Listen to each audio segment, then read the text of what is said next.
I believe that it is the parents' job, not the school's job, to teach soft skills to their children. And guess what? You are in the perfect position to do this since you are homeschooling and your kids are home. Welcome to Little by Little Homeschool Podcast, where you'll learn tips and strategies that will empower you to home educate your children. I'm Lee Nguyen, a homeschool mom of over 12 years, which includes 2 graduates. When I started homeschooling, I was pretty much on my own and was desperate for encouragement and help. My mission is to be a source of encouragement and help to you. Whether you are just beginning your homeschool journey or you're deep into the homeschool lifestyle, Little by Little Homeschool wants to help you stay the course because all the time you are investing into your children is completely worth it. If you're ready to take your homeschool to new levels, keep listening. What are soft skills? I'm going to give you my definition first before we give you the official definition. My definition is that soft skills are basically the things that help your homeschooler not be automatically pinned as a homeschooler. That's funny. That's meant to be funny. So you're laughing, right? So the soft skills are the things that your kids can do and the way that they are so that they aren't automatically seen as a homeschooler or labeled a weirdo. I'm paying homage to a episode a couple back where we talked all about socialization and weirdos. But homeschooler or not, right now our culture is just so focused on hard skills, or maybe you want to call them performance skills or technical skills, that a lot of the soft skills are not really happening. But guess what? I believe that it is the parents' job, not the school's job, to teach soft skills to their children. And guess what? You are in the perfect position to do this since you are homeschooling and your kids are home. Therefore, soft skills need to be a part, and you might be doing this and you don't even know that you're doing it. And I'm going to give you a virtual high five as we go through this episode. If you're saying, oh, I'm already paying attention to that. Oh, we're already working on that. Or, oh, that's already on my radar. Then good job, Mom, for recognizing that these are the things that are going to help your children to have success. Again, you could have great character and maybe not quite be fully qualified for a job, for a position or a volunteer position, whatever it is, but the person that is going to take you on or hire that child is, or I mean, I'm saying child because they're your child, but they might be a young adult at this point, might say, you know what, I see a lot of potential. I see that they want to learn. I see that they are receptive to this and they are kind. And I just think that they would really work well in this place, in this business or whatever it is. And I think a lot of opportunities will be open to our children if they have really good soft skills. But we can get super focused on soft skills and only being focused on it being for a job or career. But I really think that soft skills are biblical. I believe that they have their foundation in that. And as a Christian, as a believer in Jesus Christ, and someone who is working to I know it's not of our own works, but wanting to glorify God and just want to be in a right relationship with Him as much as we can of reading the Word and seeking sanctification and all of those things that go along with being a believer. I think that soft skills should kind of automatically be a part of that. When that character is built, these things are easier to do. Now, yes, there's going to be personalities. There's going to be kids who aren't going to be as outgoing, and you're really going to have to work on their communication skills. And then there's going to be kids who are extremely outgoing, and you're going to have to work on, okay, this is not the time to be talking. This is the time to kind of sit back and let others talk and allow others, and that would be a part of, we would say, the teamwork when it comes to soft skills. I did a quick Google search on the definition of soft skills and some examples, and just on page 1 there is tons of reading. So if you want to follow up after this episode and just search something like what are soft skills or what are some soft skills or definition of soft skills, you'll get a lot of information, and just even on page 1 it'll be a lot. It'll be too much. So but if you want, you can go ahead after this episode and do a quick search and go a little bit deeper. But right now, I'm just going to give you the Homeschool Cliff Notes version. Now, the definition, I alluded to this already, is solely focused on soft skills being acquired to use for a job or a career. But we are seeing now, as homeschoolers here in 2025 and in the past couple of years, we're seeing that there is more to life than just a job. There is more to life than just acquiring skills to give to an employer or to give to your own business because you're an entrepreneur. There is more to life than just that. Yes, we need some type of income. So definitely somebody's going to need some soft skills to be able to acquire some income to keep your family moving forward. So it isn't something that I'm not cutting it off and saying, oh, it's silly to talk about it when it comes to job. But it's skills, like I mentioned earlier, that can just be used in all of life. It can be used in church. It can be used with friendships. It can be used in relationships. It can be used just with strangers. It can be used when you go and run errands. It can be used in so many different situations where you can make that situation that you are in, and then now that you're teaching your homeschool child to be in, they can actually make the situation so much better. And we should want these soft skills because of our faith, and because then that means that we can add goodness to the world, and we can be the good, and we can be the light just by carrying ourselves in a way that we can relate to others and that we can do well in whatever position or volunteer or in your neighborhood, in anything. Basically, soft skills are attributes that you have that helps you interact well with others. I found a few lists. I'm going to give you just one list that is a little bit short. So there's some of them are like, oh, 7, and then there's 10 or 20, and one had like 105. I was like, okay, that's a little much. But these are just going to be categories. So this one list gave me 7 soft skills, and I thought these were good categories to bring up. The first is adaptability. Second is communication skills, critical thinking skills, interpersonal skills, presentation skills, problem-solving skills, human skills, and teamwork skills. So from that list, and just from some others that I have incorporated into my own family's life or ones that I have observed, I'm just going to give you a list and some ideas. And what I'm going to encourage you to do is to write some of them down and say, okay, this is what we're going to work on this summer. You can't do everything. And I'm speaking to you, and I don't quite know exactly the ages of your kids. So you have to look at your children. You might have, the oldest might be 5 years old, or your oldest might be 15 years old. And so take a look at their ages. And for each of these, you might be at the beginning stage of introducing this soft skill or working on this soft skill, or it might just be, we need to take things to the next level or this next level, depending upon the age of your children.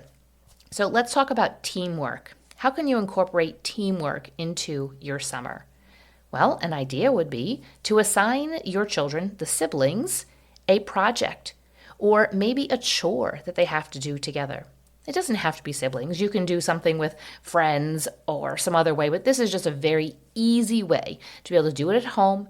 You don't have to go anywhere, and maybe this could be really good for kids if you're at the beginning levels of teaching soft skills, of teaching teamwork to them, because at least then if they're going to get into an argument or the teamwork is not very good, then you can say, okay, it's just my kids here and I'm going to teach them this here.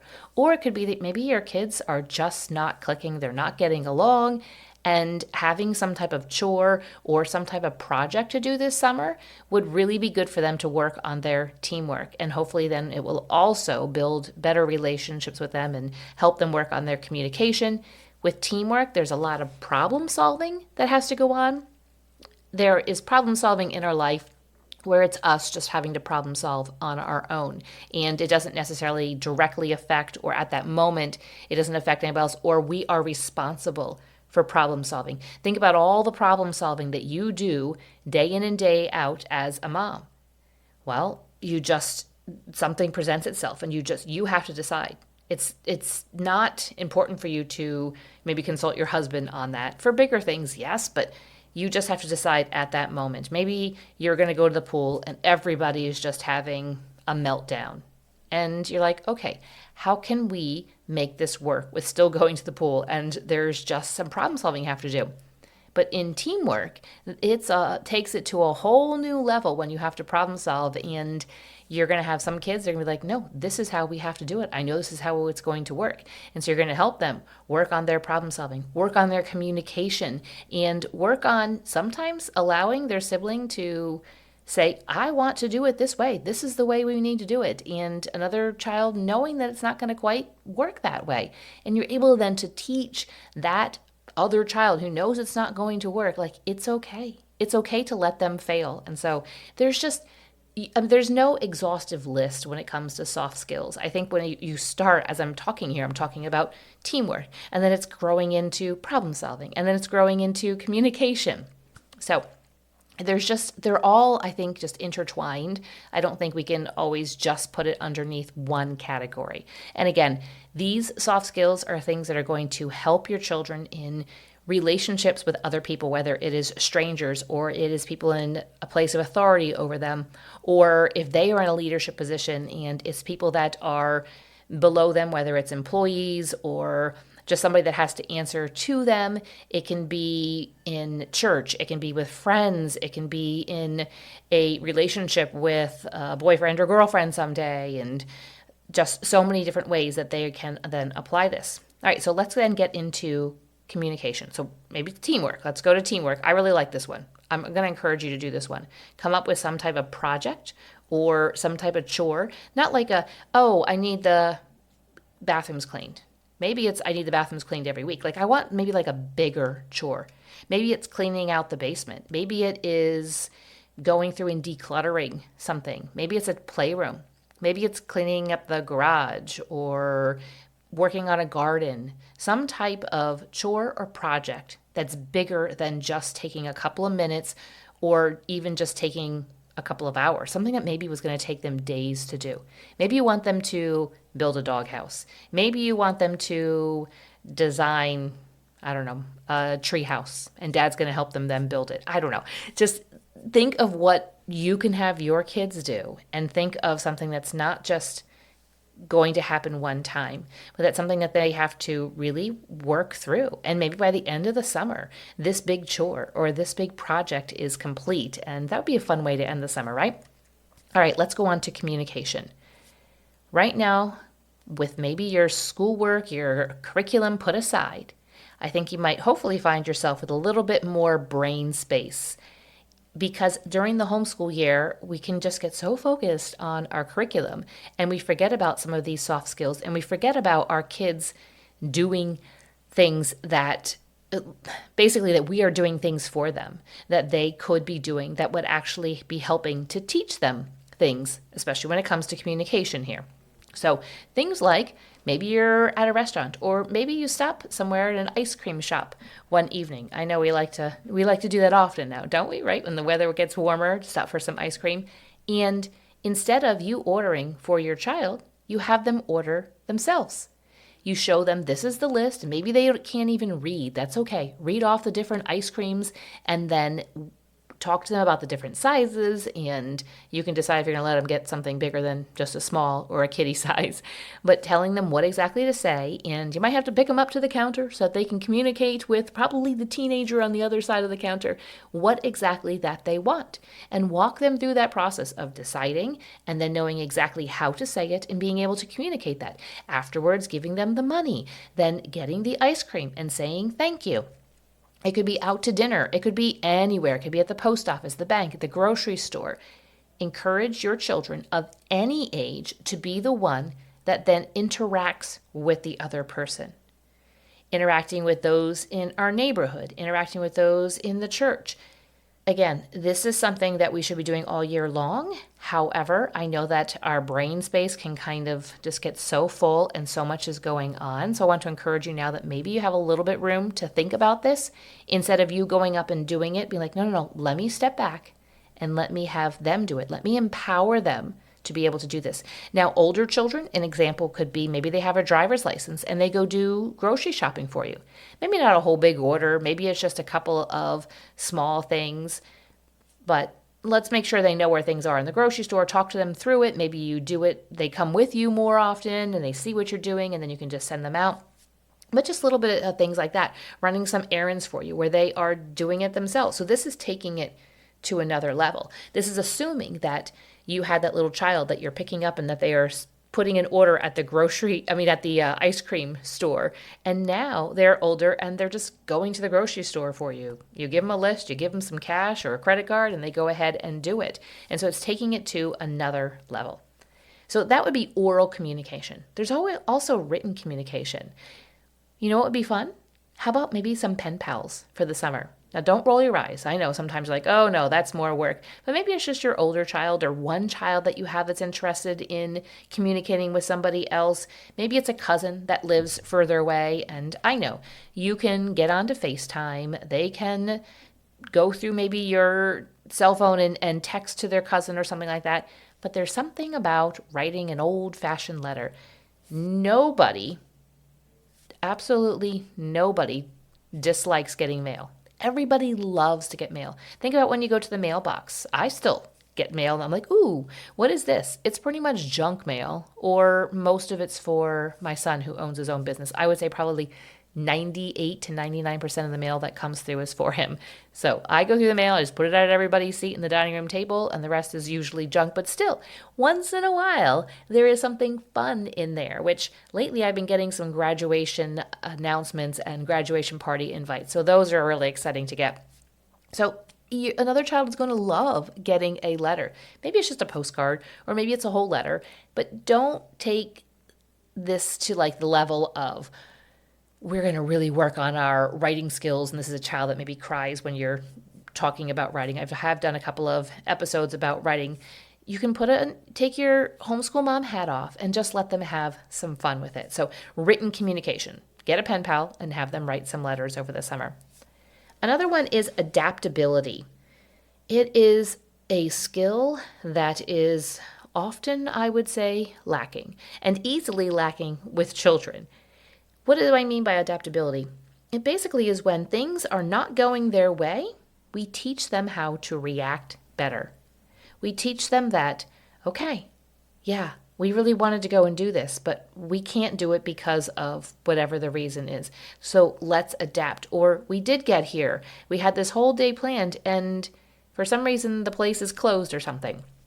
Now, I remember when my kids were really young, and they were my husband and I said they were on a need-to-know basis, and they didn't need to know much. I remember when they were really quite young, we had a day planned to go to the zoo. We lived just maybe 2-3 hours from Washington, D.C., and so we were going to go to the National Zoo. And this is when you didn't have weather apps. You only had the weather from what you could watch on the news at the 5 o'clock news, and that was pretty much it. And so we had this day planned. My husband had already had off and everything, and we woke up that day and it was pouring rain. Now, we hadn't told our kids. I think at that time we only had 2 kids. We hadn't told them, and we were like, whew, I am so glad that we did not tell them. I'm glad that they are on a need-to-know basis, because they would have been devastated. And at those ages, I was like, it's not even worth it. They have learned to adapt to things. So there are some times in some ages, and you're like, you know what, they are on a need-to-know basis, and they don't need to know very much at all. But now that they're older, I can tell them we're going to go and do this, and oftentimes I'll say, as long as the weather's okay. But it's working through that so that they can then adapt to a situation. Or you get somewhere, you think it's going to be a certain way. I find this happens a lot when you go to volunteer places. You're like, okay, this is what it's going to be. And you get there and you're like, oh no, that is definitely not what this is like. And you have to adapt to the situation that you are put into. So teaching them to react better. Again, we have a little bit of more brain space and we can sit down and talk through things with them. And sometimes this all feels so tedious and you feel like, is this actually going to be worth it? I promise you that it is worth it. How about time management? I got 2 more here for you. Time management. And that's teaching them maybe to be more just better with their time. That's basically what time management is. So what is an example? Maybe their chores, instead of during the homeschool year, you might say you have this 30-minute window from the time that we finish breakfast until we want to do our morning time to get your chores done. Maybe in the summer you give them a little bit more time and just see how long it takes them, and they find out, oh, it took me 2 hours. I didn't get to play at all because I was too busy complaining about having to make my bed. But giving them some ways that they can manage their time. This is going to be also depend upon their age. As they get older, we want to increase this even more. We want to give them a little bit more responsibility for managing their time, because at some point here, they're going to be out of the house. And having that skill, it's going to be so helpful for them, so they are not wasting their time. Last one here, we're going to close it out. And this is not one that I found on any list, but this is my own personal one. How about the soft skill of observation? How many adults are completely oblivious? They don't even see things. An actual example that just happened a couple weeks ago is someone near me, who lives nearby, had styrofoam all at the top of their garbage can, and the lid flew up. It was a very windy evening, and their styrofoam was all over the neighborhood. This neighbor came out, saw it, got in their car, and drove away. And other people had to clean up the styrofoam. So I don't know if this person saw it or not and chose not to see it, but that's just a small, like a one-time example of something like, oh, okay, did he not see it? Did he see it but not really see it? The skill of observation, of being able to see things and to notice things, but then also tie that into, especially younger kids. A lot of younger kids will notice things and they'll say things out loud. We're like, no, that's not how we don't want to say it out loud so everybody knows. Maybe let's be a little discreet to tell the woman who has her skirt tucked into her underwear in the back after she used the restroom. Let's do it a little bit more discreetly.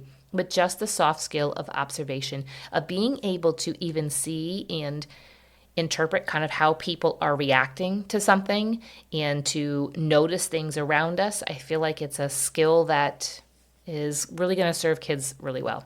All right, I'm going to close out this episode with telling you that if you have not purchased your ticket for Little by Little Homeschool Conference, there are still tickets available, and we would love to have you join us on Saturday, October 18th of this year, 2025, in Syracuse, New York.